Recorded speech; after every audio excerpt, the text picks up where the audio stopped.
The rain of fire continued all throughout the night. And as the flames only grew bigger, things sadly started to look really bleak for Blake's money. No, no, no. That fire was raging for over an hour and a half. It's either all gonna be there or it's not gonna be there at all. That right there is a bunch of logs of wood. He accidentally created a giant bonfire.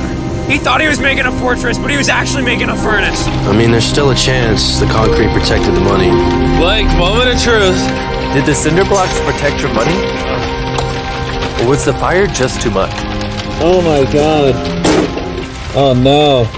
Oh, Oh, those are ruined. Wait, hold up. the money is fried. It's 1,000 degrees in there. Let's be real with ourselves, Blake. It's gone. As you saw, most of the money looks like this. Another loss. Yeah, this one hurts more than the laser one. What hurts the most is that I worked so hard for nothing.